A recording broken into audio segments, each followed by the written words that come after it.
வாழ்க வையகாம், வாழ்க வையகாம், வாழ்க வளமுடன். குரு வாழ்க, குருவே துணை.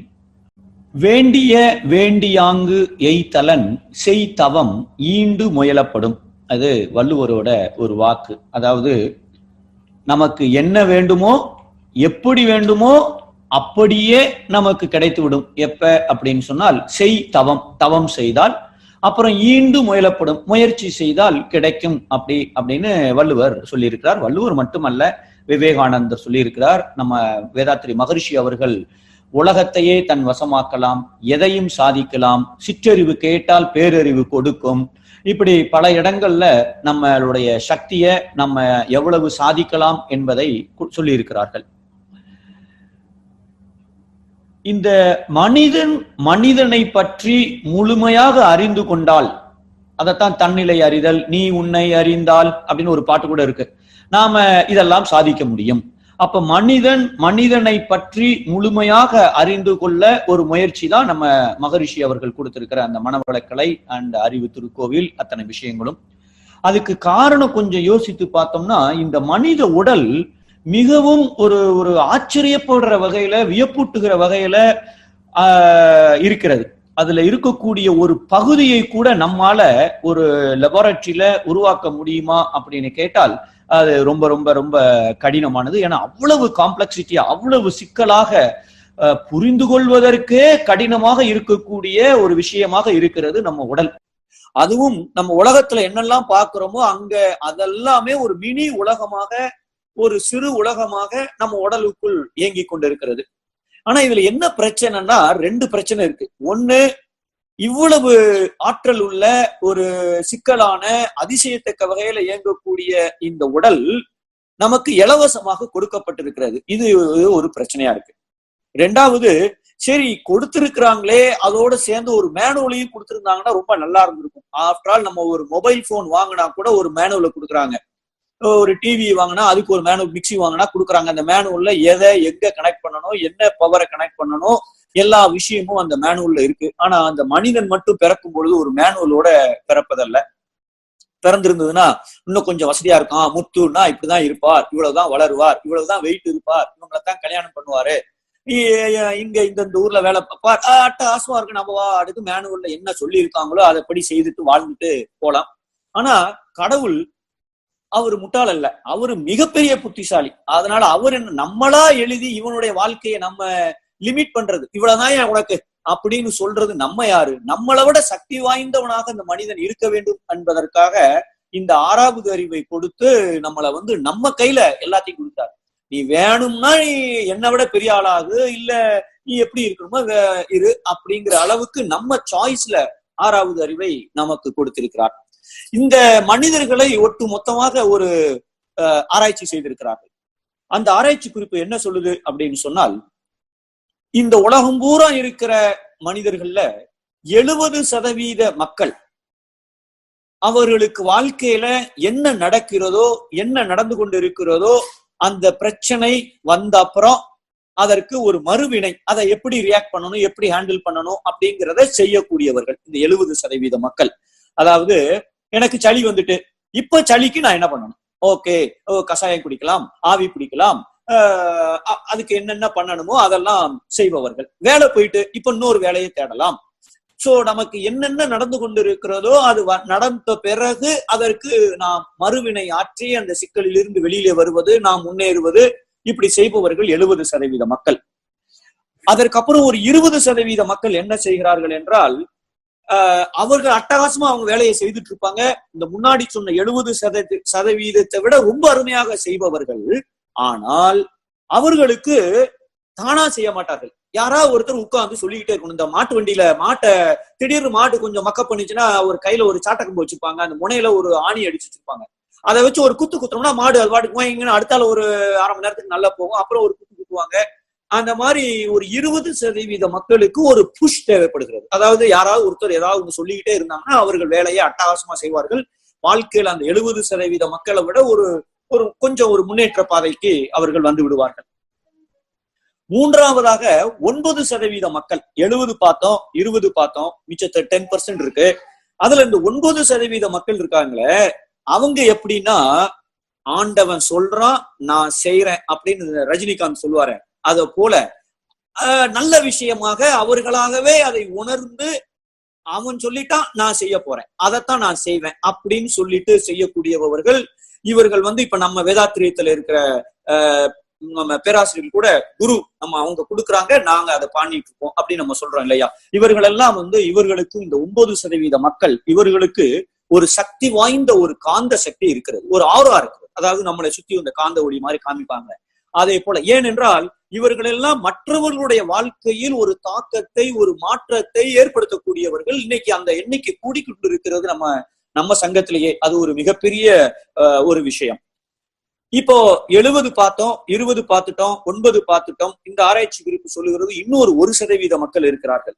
அவங்க என்னன்னா, இந்த 1% மக்களுக்கு நம்ம உடல்ல இயங்கக்கூடிய அந்த 7 சக்கரங்களும் முழுமையாக வேலை செய்கிறவர்கள்.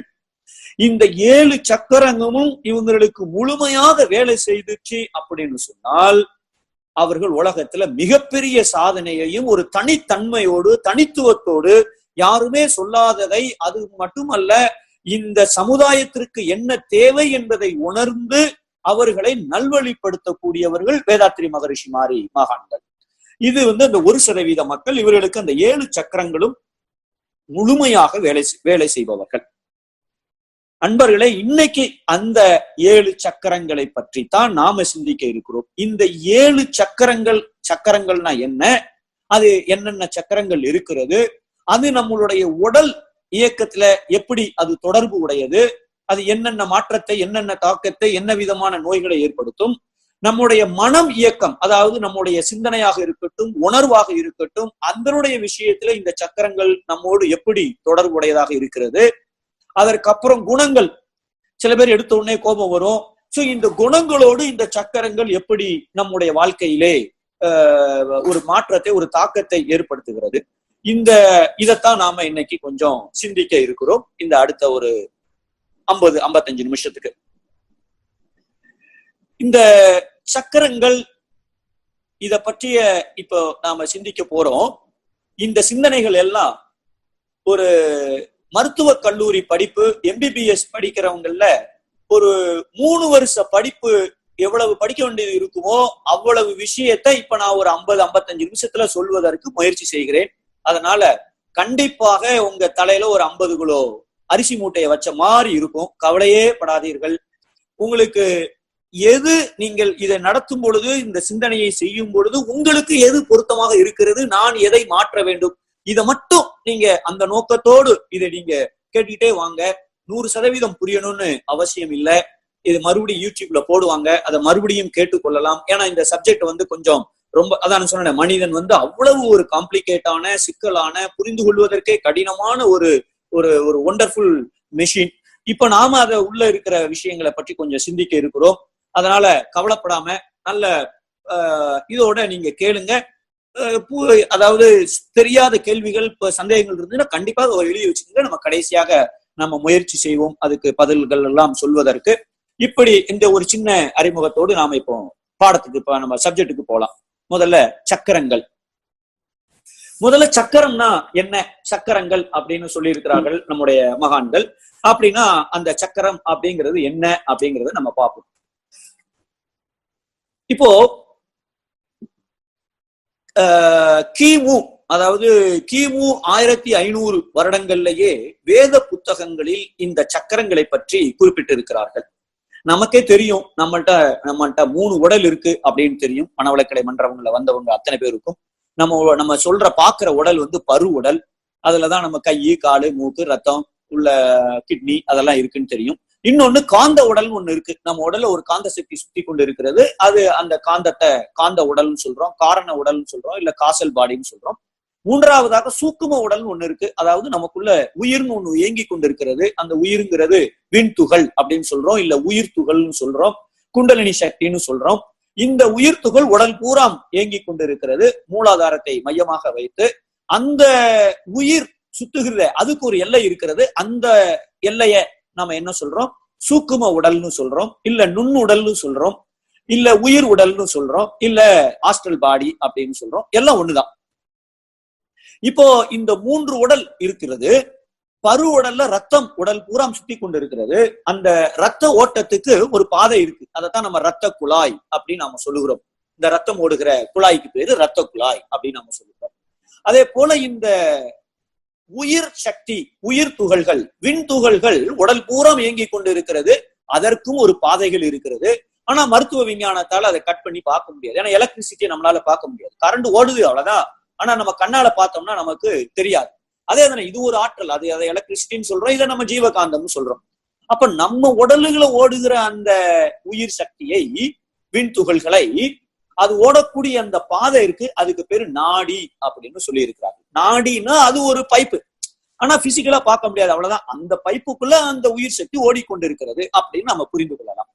இந்த நாடிகள் எத்தனை இருக்குன்னு பார்த்தா 72,000 நாடிகள் இருப்பதாக சொல்லி இருக்கிறார்கள். என்னது 72,000? இதை யாரு உட்கார்ந்து இப்படி 1, 2, 3, 10,000 ஆயிட்டு, 20,000 ஆயிட்டு, 72,000 வரைக்கும் யாரு உட்கார்ந்து எண்ணி இருப்பா, சொல்லி இருப்பா அப்படின்னு நமக்கு ஒரு சந்தேகம் வரலாம். ஆனா இன்னைக்கு கிர்லியன் போட்டோகிராஃப் அப்படின்னு ஒரு கேமரா இருக்கு. இதை கண்டுபிடிச்ச வருஷங்கள் ஆகிவிட்டது. 30-40 வருடங்களுக்கு முன்னாடி கண்டுபிடித்த ஒரு கேமரா. இந்த கேமராவை வச்சு பார்த்தோம் அப்படின்னு சொன்னால் நமக்கு உடலுக்குள் இயங்கி கொண்டிருக்கிற அந்த உயிர் சக்தி, அந்த ஆற்றல் எப்படி எல்லாம் போகுதோ அதெல்லாம் ஒரு கேமரால படம் பிடித்து எடுக்கிற அளவுக்கு விஞ்ஞானம் வளர்ந்து இருக்கிறது. இப்போ நம்ம விருதுநகர் அப்படின்னு எடுத்துக்கிட்டோம் அப்படின்னா, ஒரு ரோட்ல ஏகப்பட்ட கார் போகுது, டாக்ஸி போகுது, பைக் போகுது, ட்ரெயின் போகுது, எல்லாம் போய் கொண்டு இருந்தாலும் ஒரு ஜங்ஷன் அப்படின்னு அங்கங்க ஒரு ஜங்ஷன் வச்சிருக்கோம். இப்ப திருநெல்வேலி ரயில்வே ஸ்டேஷன் ஒரு ஜங்ஷன், விருதுநகர் ஒரு ஜங்ஷன், இப்ப திருச்சி ஒரு ஜங்ஷன். அப்படின்னா இந்த ஜங்ஷன்ல என்ன நடக்கு அப்படின்னு சொன்னா, பல ஊர்களிலிருந்து வருகிற ட்ரெயின்கள் அங்கே வருகிறது. அங்க ஆட்களை ஏத்துறாங்க, இறக்குறாங்க. அந்த ட்ரெயினு தேவையான நிலக்கரி போடணுமா, இல்ல டீசல் போடணுமா, என்ன போடணுமோ அதையெல்லாம் செய்கிறார்கள். சாப்பாடை ஏத்தணுமா, சாப்பாடை ஏத்துகிறார்கள். அங்க பல ட்ரெயின் இருக்கு. ஆனா ட்ராக்ல பார்த்தா எப்பமாவது ஒரு ட்ரெயின் போகும், வரும். ஆனா அந்த ஜங்ஷன்ல ஏகப்பட்ட ட்ரெயின் வந்து போகிறது, அங்கே நிற்கிறது. இது நம்ம ஜங்ஷன் அப்படின்னு சொல்லுகிறோம். அதே போல நம்ம உடல்ல 72,000 ரோடு நாடிகள் இருந்தாலும் முக்கியமாக 7 ஜங்ஷன்கள் இருக்கிறது. எப்படி Virudhunagar railway station, Tirunelveli railway station, Madurai junction மாதிரி அங்க 7 ஜங்ஷன் இருக்கிறது. அந்த இடங்கள்ல நிறைய நாடிகள் அங்கே சந்திக்கிறது. அட்லீஸ்ட் அந்த விருதுநகர்ல சுத்தி இருக்கக்கூடிய ஊர்கள்ல இருக்கிறவங்க எல்லாம் அந்த ஸ்டேஷனுக்கு வர்ற மாதிரி எங்க அந்த ஜங்ஷன் இருக்கோ அதை சுத்தி இருக்கிற உடல் உறுப்புகளுக்கெல்லாம் தேவையான ஆற்றலை அங்கே கொடுத்து கொண்டு அங்க ஒரு ஜங்ஷன் இருக்கிறது. அதை நாம சக்கரம் அப்படின்னு சொல்லுகிறோம்.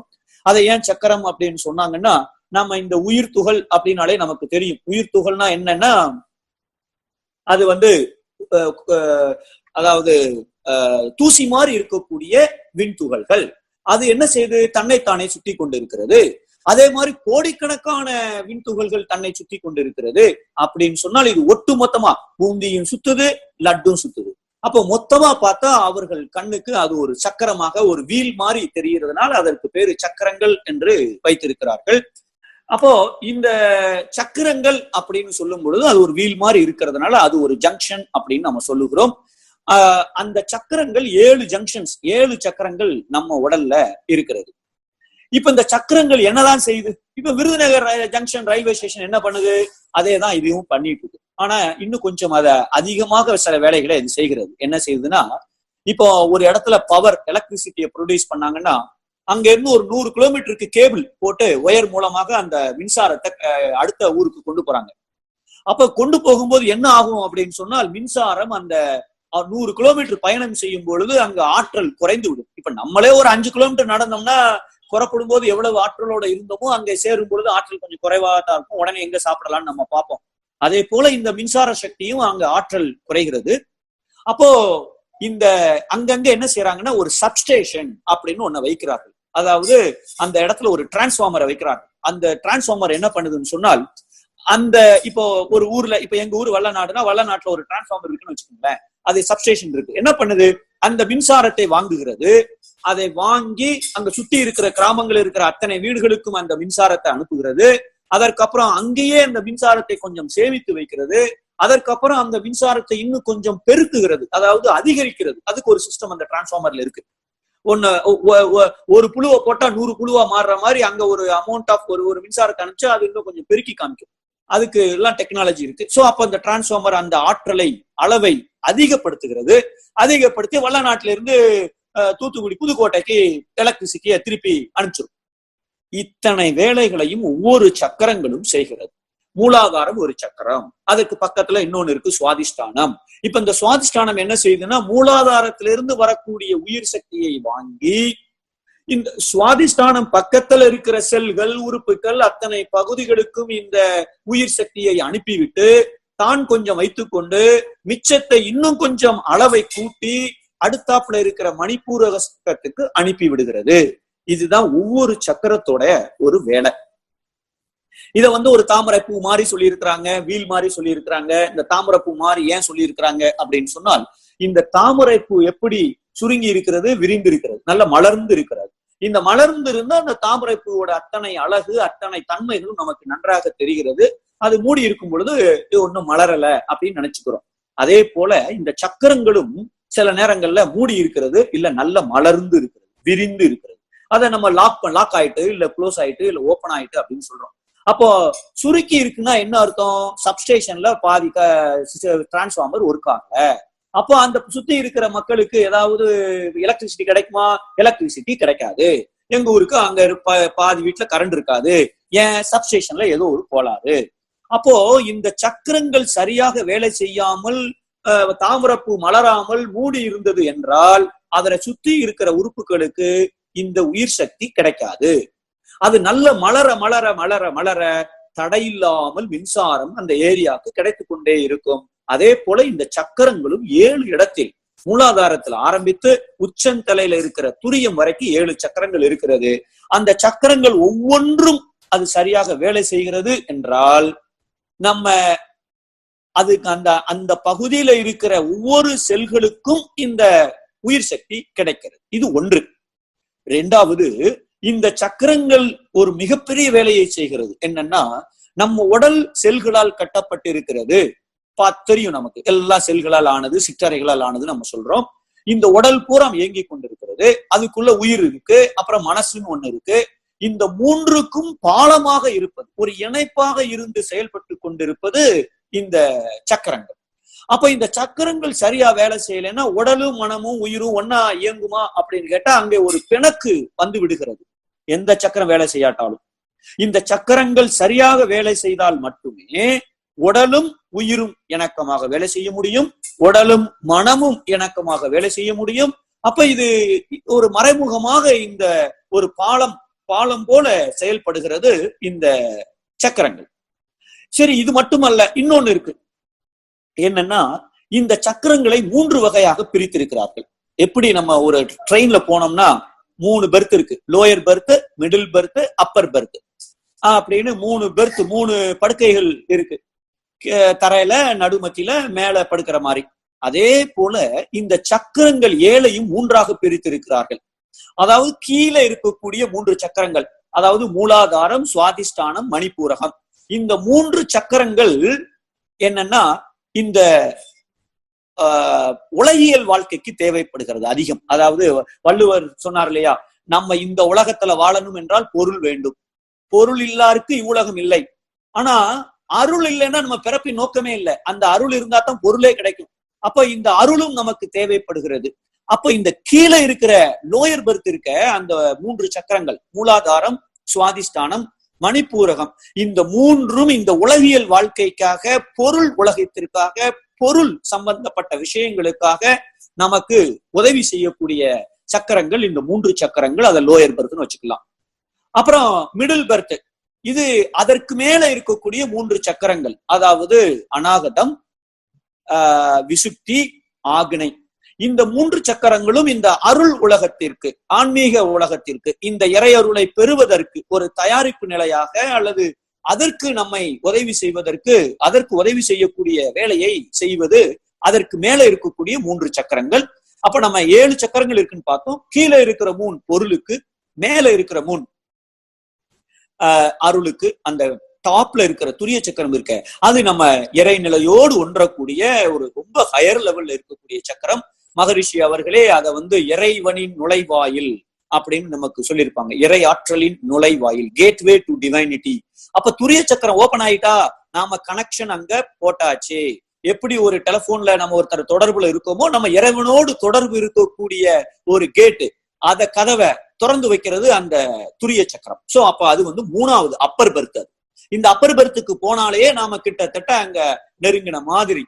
ஓகே, இப்போ இந்த 3 விதமாக இந்த சக்கரங்களை பிரித்திருக்கிறார்கள். அது மட்டுமல்ல, இந்த சக்கரங்கள் எங்கெங்க இருக்கிறதோ இந்த கிரில்லியன் போட்டோகிராஃப்ல அது ஒரு தெளிவாக காமிக்கிறது. ஆகா, இங்க ஏதோ ஒரு ஆற்றல் அதிகமாக இருக்கிறது இந்த இடத்துல. இப்போ பிளைட்ல போகும்போது ஒரு படம் எடுத்தோம்னு வச்சுக்கோங்க. இந்த விருதுநகர் ஃபுல்லா ஒரு பிளைட்ல இருந்து ஒரு கேமரால படம் எடுத்தோம்னா, விருதுநகர் பஸ் ஸ்டாண்ட் எங்க இருக்கோ அங்க மட்டும் 2000 பேர் இருப்பாங்க. அப்புறம் ரோடுகள்ல கடைகள்ல அங்கங்க ஆட்களா தெரியும். ஏன் இந்த 2000 பேர் இந்த பஸ் ஸ்டாண்டுக்குள்ள இருக்காங்க அப்படின்னு பார்த்தா, அது அங்க ஒரு ஜங்ஷன் அப்படின்னு நம்ம சொல்றோம். அதே போல எங்கெல்லாம் இங்க சக்கரம் இருக்கிறதோ அங்கெல்லாம் ஆற்றல் அதிகமாக இருப்பதாக அந்த போட்டோகிராஃப் காண்பிக்கிறது என்றால், நம்முடைய மகான்கள் கிமு 1500 சொன்ன அந்த கருத்துக்கள் எவ்வளவு உண்மை என்பதை இன்றைய விஞ்ஞான கருவிகளின் மூலம் நம்மளால அதை உறுதி செய்ய முடிகிறது. இப்ப இந்த சக்கரங்கள் எங்கெல்லாம் இருக்கோ அந்த சக்கரத்துக்கு பக்கத்துல, இப்ப விருதுநகர் பஸ் ஸ்டாண்ட் இருக்கு, அது பக்கத்துல ஒரு சூப்பரா ஒரு ரெஸ்டாரண்ட் ஒண்ணு இருக்கு அப்படின்னா, அந்த பஸ் ஸ்டாண்ட்ல எப்பெல்லாம் சாப்பாடு வேணுமோ அவர்கள்லாம் அந்த ரெஸ்டாரண்ட்ல போய் ஹோட்டல்ல போய் சாப்பிட்டு வர்ற மாதிரி இந்த சக்கரங்கள் எங்கெங்க இருக்கோ அதுக்கு பக்கத்துல ஒரு சுரப்பிகள் இருக்கிறது. நாளமில்லா சுரப்பிகள் அப்படின்னு சொல்றோம், எண்டோக்ரீன் கிளாண்ட்ஸ். அதாவது நமக்கு ஏற்கனவே தெரியும் ஏன் நோய் வருகிறது. நோய்னா என்ன அப்படின்னா, நோய் என்றால் நம்ம உடலில் ஏற்படக்கூடிய உயிர் ரசாயன மாற்றம். நம்ம உடல்ல ஏதோ ஒரு கெமிக்கல் இருக்கு, அது மாறிச்சுன்னா நோய் வந்துடும், அவ்வளவுதான். இந்த உயிர் ரசாயன மாற்றத்திற்கு மகரிஷி அவர்கள் 6 காரணங்கள் கொடுத்திருக்கிறார்கள். ஆனா இந்த உயிர் ரசாயனத்தை உற்பத்தி செய்யக்கூடியதுல மிகப்பெரிய முக்கிய பங்கு யாருக்கு இருக்கு அப்படின்னு சொன்னால், இந்த 7 சுரப்பிகளுக்கு இருக்கிறது. எப்படி இந்த மணிப்பூரகம் சக்கரத்துக்கிட்ட இருக்கக்கூடிய கணையம் அப்படிங்கிற ஒரு சுரப்பி இன்சுலின் அப்படிங்கிற ஒரு ரசாயனத்தை உற்பத்தி செய்கிறது. அதுதான் நம்மளுடைய ரத்தத்துல இருக்கக்கூடிய இனிப்பு, சுகர், அதை நிர்ணயம் செய்கிறது. அது கொஞ்சம் தகராறா இருக்குன்னா நீரிழிவு நோய் அப்படின்னு நாம சொல்லுகிறோம். அதே மாதிரி தைராய்டு சுரப்பி அங்க சரியா வேலை செய்யல அப்படின்னா அது ஹைப்போதைராய்டு, ஹைப்பர் தைராய்டு, அது ஒரு பலவிதமான நோய்களை அது உருவாக்குகிறது. ஆக இந்த உயிர் ரசாயனங்களை மாற்றக்கூடிய சுரப்பிகள் எங்க இருக்குன்னு கேட்டா, எங்க இந்த 7 சக்கரங்கள் இருக்கிறதோ அந்த சக்கரத்துக்கு மிக அருகாமையில் இருப்பதினால் இந்த சக்கரங்கள் சரியா வேலை செய்யலைன்னா சுரப்பிகள் சரியா வேலை செய்யாது. அப்ப நம்ம உடல் நலத்துக்கு இந்த சக்கரங்கள் ரொம்ப ரொம்ப ரொம்ப உதவியாக இருக்கிறது என்பதையும் இப்ப நாம புரிந்து கொள்ளலாம். இதுவரைக்கும் நாம என்ன பார்த்தோம் அப்படின்னு சொன்னால், இந்த சக்கரங்களை பற்றிய ஒரு சின்ன அறிமுகத்தை நாம இப்ப இவ்வளவு நேரம் நம்ம பார்த்திருக்கிறோம். இத 72,000 இது ஒரு ஆற்றல் மையம் அப்படின்னு சொன்னோம். 72,000 நாடிகள் இருக்கு அப்படின்னு சொல்லி இருக்கிறோம். அதை நான் 72K அப்படின்னு போட்டிருக்கேன். சோ இந்த சக்கரங்கள் என்பது அது ஒரு பவர் ஹவுஸ். ஒவ்வொரு சக்கரமும் அங்கே ஆற்றல் சேமிக்கப்பட்டு இருக்கிறது.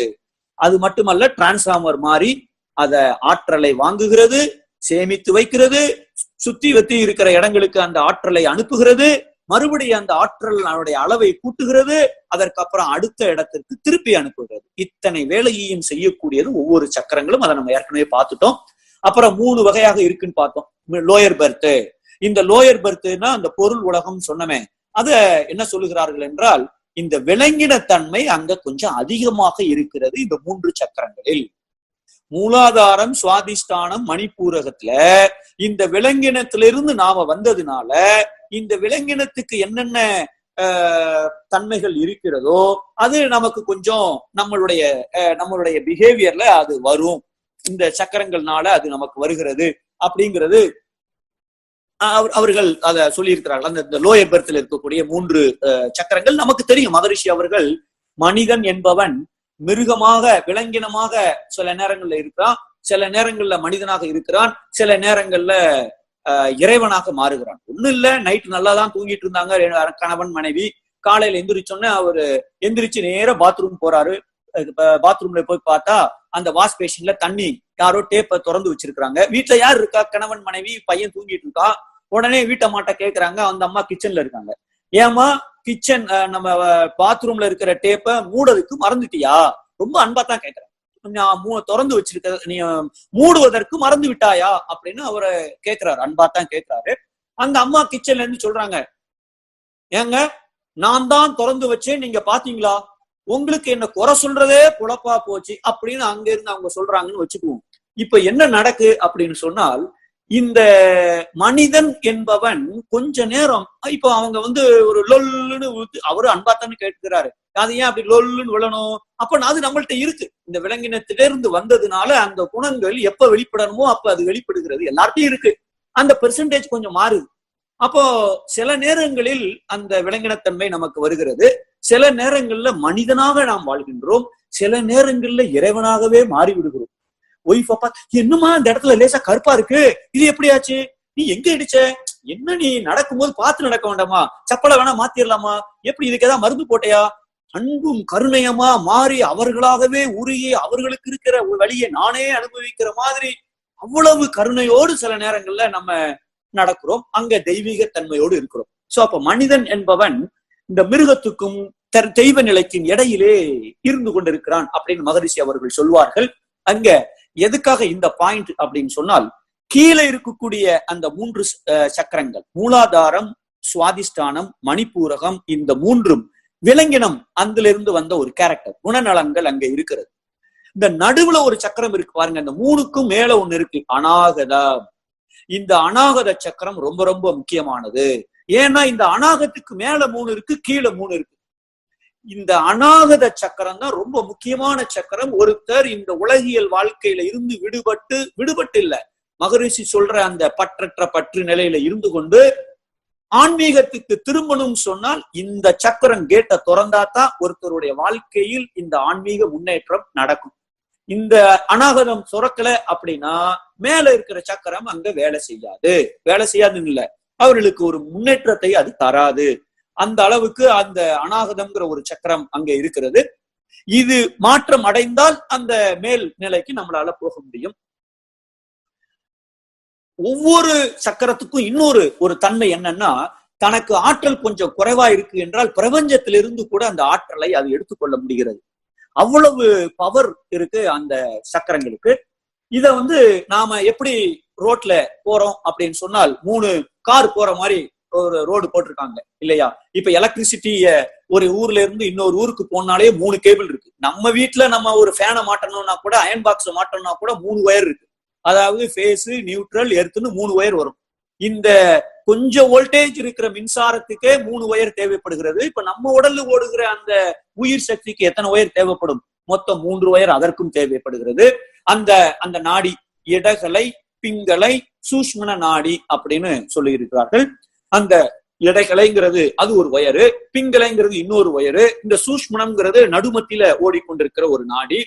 இந்த 3 மூலமாக, இந்த முதுகுத்தண்டு வழியாக, இந்த 7 சக்கரங்கள் வழியாக ஆற்றல் மேலையும் கீழையும் போய்கொண்டிருக்கிறது. அதை பாத்தீங்கன்னா இந்த ப்ளூ கலர்ல, ஊதா கலர்ல ஒண்ணு இருக்கு.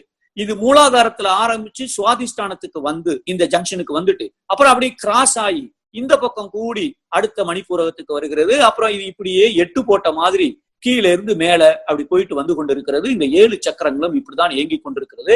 இந்த ஊதா கலர் இட நாடினா இது பிங்கள நாடி, இந்த நடுவுல இருக்க அது சூஷ்மண நாடி.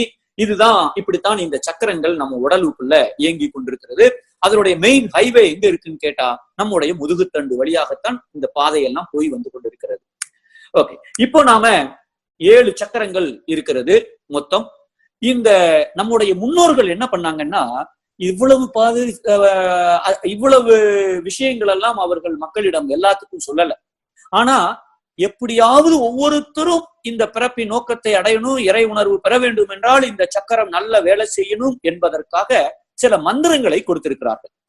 அது நமக்கே தெரியாம நம்ம எந்த மதத்துல இருந்தாலும் சரி, அந்த மதத்தில் சொல்லப்பட்ட அந்த பாடல்களை, பஜனைகளை, இறை வழிபாட்டை நாம செய்யும் பொழுது நம்முடைய சக்கரம் ஆக்டிவேட் ஆகுது, எனர்ஜைஸ் ஆகுது. அப்ப இந்த சக்கரங்கள் நல்ல வேலை செய்கிறது. குறிப்பா நம்ம இதுல பீஜ மந்திரம், பீஜ மந்திர அப்படின்னு பீஜ மந்திரம் அப்படின்னு ரொம்ப ஷார்ட்டா 2 வார்த்தை, 2 எழுத்து இருக்கும், இல்ல 3 எழுத்து இருக்கும், இல்ல 4 எழுத்து இருக்கும், அதுக்கு மேல இருக்காது. இந்த எழுத்து, இந்த அக்ஷரம் அப்படின்னு நாம சொல்லுவோம். அந்த வார்த்தைகள் சேர்ந்து ஒரு வைப்ரேஷனை உண்டு பண்ணுது, ஒரு அதிர்வை உண்டு பண்ணுகிறது. அந்த வார்த்தையை, அந்த பீஜ மந்திரத்தை நாம அடிக்கடி சொல்ல சொல்ல சொல்ல சொல்ல சொல்லனா ஏதோ ஒரு சக்கரம் ஆக்டிவேட் ஆகுது. சின்ன வயசுல எங்க அம்மா எல்லாம் வந்து சில பாடல்கள் பாடுவாங்க. இதெல்லாம் பாடுனா உடல் நலம் நல்லா இருக்கும், இல்ல பணம் நிறைய கிடைக்கும். நான் கிண்டல் பண்ணிருக்கேன், இந்த பாட்டை பாடுனா பணம் வந்துடும். யாரு சொன்னா? எவ்வளவு முட்டாள்தனமா இருக்கு, ஏன் இப்படி எல்லாம் நம்புறீங்க அப்படின்னு நான் சின்ன பிள்ளையா இருக்கும் போதே கேட்டிருக்கேன். ஆனால் ஒரு 10 வருடங்களுக்கு முன்னாடி மந்திர சாஸ்திரம் அப்படிங்கிற ஒன்றை படிக்கக்கூடிய ஒரு வாய்ப்பு எனக்கு கிடைத்தது. அது ஜெமினி மகரிஷி அப்படின்னு ஒரு பெரிய மகான் எழுதினது. அவரு வந்து சும்மா சாதாரணமா எழுதல. மகரிஷி எப்படி இந்த காயக்கல்ப பாடல்ல ஒரு மறைமுகமாக அர்த்தத்தோடு சில வார்த்தைகளை போட்டு இருக்கிறார்களோ, அதை விட மறைமுகமாக அவர் ஜெமினி மகரிஷி எழுதியிருக்கிறார். அவர் எழுதின அந்த சான்ஸ்கிரிட்ல அப்படியே அர்த்தம் பார்த்தா தெரியாது, அதுக்கு ஒரு கோடிபிகேஷன் கொடுத்திருக்காரு, ரகசிய கோடு. அந்த வார்த்தைக்கு உண்டான நம்பரை கண்டுபிடித்து, அந்த நம்பருக்கு என்ன அர்த்தம் கண்டுபிடித்து, அதற்கப்புறம் இந்த பாட்டுக்கு வந்து அர்த்தத்தை தொகுத்து பார்த்தால் ஆஹா என்ன சொல்லுகிறார்கள் என்பது நமக்கு புரிய வரும். அப்படிப்பட்ட அந்த ஒரு சாஸ்திரத்தை படிக்கும் பொழுது நான் ரொம்ப ஷாக் ஆயிட்டேன். பெரிய அதிர்ச்சி, என் தலையில நானே குட்டி கொண்டேன். நம்ம தப்பு பண்ணிட்டோம் அப்படின்னு சொல்லிட்டு. என்னன்னா, நாங்க 2002 கத்தார்ல மன்றம் ஆரம்பிக்கும் பொழுது இந்த மனைவி நல வேட்பு விழா, அதுக்கு வந்து இந்த பெற்றோரை பிறந்தகத்தை அப்படிங்கிற ஒரு பாடல் இருக்கிறது. அப்ப அதுக்கு ஆங்கில மெம்பர்ஸ், எங்க இதுல வந்து வெளிநாட்டுக்காரர்கள், ஈவன் டாக்டர்ஸ் கூட மன்றத்துக்கு வந்தார்கள். அப்போ அவர்களுக்கு எல்லாம் ஆங்கிலத்துல இந்த ஒய்ஃப் அப்ரிசியேஷன் டே அதை நடத்தணும் அப்படின்னா இந்த பாட்டை ஆங்கிலத்துல மாற்ற வேண்டும். அப்போ ஆலியார்ல இருக்கான்னு கேட்கும் பொழுது எங்களுக்கு அந்த ஆங்கில டிரான்ஸ்லேஷன் எங்களுக்கு கிடைக்கவில்லை. அப்போ நான் என்ன பண்ணேன், நானே அதை மொழிபெயர்த்தேன். அதுல வந்து கடைசி வார்த்தை வாழ்க வளமுடன் அப்படின்னு வருது. ஆனா நம்ம மகரிஷி அவர்கள் அது எப்படி டிரான்ஸ்லேட் பண்ணிருப்பாங்கன்னா, be blessed by the divine அப்படின்னு டிரான்ஸ்லேட் பண்ணிருப்பாங்க. ஆங்கிலம் தெரிந்தவர்களுக்கு தெரியும். நான் நினைச்சேன் இதை பார்த்தோன்னே, அது என்ன be blessed by the divine, translation சரியில்லையே, மொழிபெயர்ப்பு தப்பாலாம் இருக்கு. வாழ்க வளமுடன் எவ்வளவு ஒரு அருமையான அர்த்தம் அதற்கு இருக்கிறது. பி பிளஸ்ட் பை த டிவைனா கடவுள் ஆசீர்வதிக்கட்டும். கடவுள் ஆசீர்வதிக்கட்டுக்கு என்ன அர்த்தம் இருக்கு? வாழ்க வளமுடன் எவ்வளவு பெரிய வித்தியாசம் இருக்கிறது. இது என்ன இப்படி மகரிஷி கொடுத்துருக்காங்க, தப்பாச்ச அப்படின்னு சொல்லிட்டு நான் என்ன பண்ணேன், அந்த டிரான்ஸ்லேஷனை மாத்திட்டேன். எங்க நாங்க கத்தார்ல மனைவி நல வேட்பு நாள் நடத்தும் பொழுது அந்த பாடல் பெற்றோரை பிறந்தகத்தை பாடும் பொழுது ஆங்கிலத்துல மொழிபெயர்க்கப்பட்ட அந்த பாடல்ல கடைசி லைன be blessed with all the best அப்படின்னு நான் அதை டிரான்ஸ்லேட் பண்ணி நடத்தணும். நாங்க 2-3 வருஷம் அப்பதான் நடத்திட்டு இருந்தோம். ஆனா எப்ப இந்த மந்திர சாஸ்திரம் படித்தனோ அப்ப இந்த வார்த்தைகளுக்கு உண்டான அந்த கோடிபிகேஷனை போட்டு பார்த்தா வாழ்க வளமுடன் நமக்கு அத்தனை சுகங்களும் அத்தனை சௌகரியங்களும் கிடைக்கிற ரிசல்ட் அந்த வார்த்தையில வருது. நீங்க மைக்ரோசாஃப்ட் அப்படின்னு ஒரு பெரிய கம்பெனி, உலகத்துல நம்பர் 1 பணக்காரர், அந்த மைக்ரோசாஃப்ட்ங்கிற பேருக்கு இந்த மந்திர சாஸ்திரத்துல போட்டு பார்த்தா பணம் அப்படின்னு வருது. அவர் இன்னைக்கு நம்பர் 1 பணக்காரரா இருக்காரு. நான் இப்போ B blessed with all the best அப்படிங்கிற நான் டிரான்ஸ்லேட் பண்ண அந்த வார்த்தைக்கு என்ன வருது மந்திர சாஸ்திரத்துலன்னு போட்டு பார்த்தா நமக்கு துன்பம் வரும் என்று சொல்லுகிறது. இப்ப மகரிஷி டிரான்ஸ்லேட் பண்ண be blessed by the divine அதை போட்டு பார்த்தேன், சுகம் வருகிறது என்று அது சொல்லுகிறது. யாரு சொல்லி இருக்கிறா? ஜெமினி மகரிஷி. ஐயோ, என் தலையில 4 குட்டு குட்டுன 4 வருடமாக இப்படி பயன்படுத்தி விட்டோமே. மகரிஷி கொடுத்தது மகரிஷிக்கு இந்த மந்திர சாஸ்திரம் தெரியுமா? எனக்கு தெரியாது. ஆனால் அவர்கள் சொன்ன அத்தனையும் 1000% அங்கே உண்மை இருக்கிறது என்பதற்கு அது ஒரு சின்ன சாட்சி தான். ஓகே, இப்ப நாம இந்த இடத்துக்கு வருவோம். இப்ப இந்த 7 சக்கரங்களையும் ஆக்டிவேட் பண்ணுவதற்கு சில மந்திரங்களை கொடுத்தார்கள். அதை பின்பற்றினோம் அப்படின்னா அந்த சக்கரங்கள் ஆக்டிவேட் ஆகுது அப்படிங்கிறது தான் அதுல நாம தெரிந்து கொள்ள வேண்டிய ஒரு விஷயம்.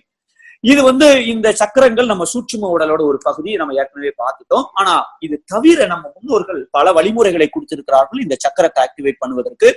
பிராணயாம பயிற்சியா இருக்கட்டும், அக்கு பிரஷர், இந்த சைனீஸ் ஃபாலோ பண்ற ஷியாட்சு, தாய்ச்சி, அப்புறம் அரோமா தெராப்பின்னு ஒண்ணு இருக்கு. அதாவது இந்த சென்ட், பெர்ஃபியூம், இது மாதிரி வாசனை திரவியங்களை வைத்துக்கொண்டு இந்த உடல் நலத்தை போக்கக்கூடிய சில வழிமுறைகள் இருக்கிறது, அந்த சக்கரங்களை சரி செய்யக்கூடியது. அதே மாதிரி உங்களுக்கு தெரிஞ்சிருக்கும் ரேக்கி, இந்த பிராணிக் ஹீலிங், அப்புறம் இந்த பூக்களை வைத்துக் கொண்டு கூட நம்ம நோய்களை குணப்படுத்துகிறவர்கள் சொல்லுகிறார்கள். அப்புறம் இந்த சவுண்டு, ஒளியை வைத்துக் கொண்டு ஒரு தெரப்பி இருக்கு. அப்புறம் கலர், என்னென்ன கலரை பயன்படுத்தினால் என்னென்ன சக்கரம் வேலை செய்யும் அப்படின்னு சொல்லிட்டு அது ஒரு தெரப்பி இருக்கிறது. ரேடியோனிக், சில கதிர்களை பாய்ச்சி அதன் மூலமாக செய்யக்கூடிய சில முறைகள் இருக்கிறது. இந்த ஜெம்முன்னு சொல்றோம் நம்ம, இந்த முத்து, வைரம், மாணிக்கம், இதன் மூலமாக சில சக்கரங்களை ஆக்டிவேட் பண்ண முடியும். அதையும் சொல்லி இருக்கிறார்கள். மந்திரம், இப்படி நிறைய சொல்லிட்டு போலாம். சில விதைகளை வைத்துக் கொண்டு, சீடு, வேப்பிலை விதை, அது ஒரு தன்மையுடையது. சோ இப்படி பல மெத்தட்ல நம்முடைய முன்னோர்கள் நாமெல்லாம் நல்லா இருக்கணும் என்பதற்காக இந்த சக்கரங்களை எப்படியாவது நல்ல எனர்ஜைஸ் ஆக்டிவேட் பண்ணணும் என்பதற்கு பல மெத்தடை கடைபிடித்திருக்கிறார்கள். நாம இந்த ஸ்கை குண்டலினி யோகத்தை உள்ள வந்துட்டோம் அப்படின்னு சொன்னால் இதெல்லாம் தூக்கி சாப்பிடுகிற மாதிரி மகரிஷி அவர்கள் நமக்கு அருமையாக தவம் கொடுத்திருக்கிறார்கள். அந்த 9 மைய தவம், அதுல 7 சென்டரையும் அதுல நம்ம கவர் பண்றோம். சோ அது ஒரு அற்புதமானது. இப்போ இந்த சக்கரங்கள் ஏன் இந்த சக்கரங்களை நாம தெரிந்து கொள்வதனால் நம்ம என்ன செய்யலாம் அப்படின்னு சொன்னால், நமக்கு இந்த ஆற்றல் நம்ம உடல்ல எங்க குறைவாக இருக்கிறது. இப்ப வயிற்று பகுதியில குறைவாக இருந்தால் என்னுடைய ஜீரண மண்டலம் சரியா வேலை செய்யாது, கேஸ் ப்ராப்ளம் வரும். அப்ப அதை நம்ம தெரிந்து கொண்டு அதை சரி செய்வதற்கு உண்டான ஒரு முயற்சியை எடுத்துக்கொள்ளலாம். அதே சமயம் இந்த ஆற்றல் எங்கேயாவது ஒரு இடத்துல அதிகமா போனாலும் ப்ராப்ளம், குறைவா போனாலும் ப்ராப்ளம். அதை எப்படி சமநிலைப்படுத்துவது? அது நமக்கு உடல் அளவுல மட்டுமல்ல, மன அளவுல, என்னுடைய உணர்வுகள்ல, என்னுடைய சிந்தனைகள்ல அது எப்படி தாக்கத்தை ஏற்படுத்துகிறது. என்னுடைய பெர்சனாலிட்டி, நான் எப்படி பிஹேவ் பண்றேன். டைம் என்னன்னு கேட்டா ஏன் உன்கிட்ட வாட்ச் இல்லையான்னு கேட்கிறேனா, இல்ல டயத்தை பார்த்து சொல்றேனா, அது என்னுடைய பெர்சனாலிட்டி. நான் எதை செய்தாலும் வெற்றி அடைய வேண்டும் என்றால் இதற்கு இது எனக்கு ரொம்ப உதவியாக இருக்கும். உயிர் ரசாயனங்கள், அந்த சுரப்பிகள் சரியாக வேலை செய்வதற்கு இந்த சக்கரங்கள், எந்த ஹார்மோன் சரியில்லையோ, இப்போ இன்சுலின் சரியா சுரக்கல அப்படின்னு சொன்னால் இந்த மணிப்பூரகத்துல கூட கொஞ்ச நேரம் நாம தவம் செய்தோம் அப்படின்னு சொன்னால் அது இன்னும் கொஞ்சம் வேலை செய்வதற்கு ஒரு வாய்ப்பை நாம் ஏற்படுத்தி கொடுக்கிறோம். அப்புறம் மனதின் செயல்கள், நான் சொன்ன மாதிரி இதை தவிர குணநல பேர். இந்த சக்கரங்களுக்கும் நம்முடைய குணங்களுக்கும் தொடர்பு இருக்கிறது. எப்படி கீழே இருக்கிற 3 விலங்கின குணங்கள் அப்படின்னு நம்ம சொல்றோமோ, அப்போ அந்த நாய்க்குணம், சில பேர் வாயே திறக்க மாட்டாங்க, ஆனா ஒரு வார்த்தை பேசுவாங்க, தேல் மாதிரி கொட்டு அந்த ஒரு வார்த்தை. அப்ப அது தேலோட ஒரு தன்மை அங்கே இருக்கிறது. சோ நம்மளுடைய குணத்தை மாற்றுவதற்கு இந்த சக்கரங்கள் ஓரளவுக்கு உதவி செய்கிறது. இதுதான் அந்த கிரில்லியன் போட்டோகிராஃப். நம்மளை சுத்தி இருக்கிற அந்த காந்த உடல், அந்த இடத்துல நடுமத்தில பாத்தீங்கன்னா 7 கடல்ல தெரிகிறத, இதுதான் அந்த சக்கரங்கள் இருக்கக்கூடிய இடம். உடலோட கண்ட மத்தியில உச்சந்தலையில இருந்து அந்த மூலாதாரம், ஆசனவாய், அதற்கு மேல இருக்கக்கூடிய அது வரைக்கும் அந்த ஆற்றல் அங்கே அதிகமாக இருப்பதை இந்த போட்டோகிராஃப் மூலமாக நம்மளால பார்க்க முடிகிறது. இதுதான் அந்த 7 சக்கரங்கள் இருக்கக்கூடிய இடம். நம்ம மகரிஷி அவர்கள் 9 மைய தவத்துல இந்த 8, 9ங்கிறது பேரியக்க மண்டலம், அப்புறம் அந்த சுத்தவெளி, அதை நமக்கு கொடுத்திருக்கிறார்கள். இது ஒவ்வொரு தவமும் ஒரு பர்பஸுக்காக நமக்கு மகரிஷி கொடுத்திருக்கிறார்கள். இந்த 9 மையம் இந்த உடல் முழுவதும் நல்லபடியாக இயங்குவதற்கு கொடுக்கப்பட்டதுதான் இந்த 9 மைய தவம்.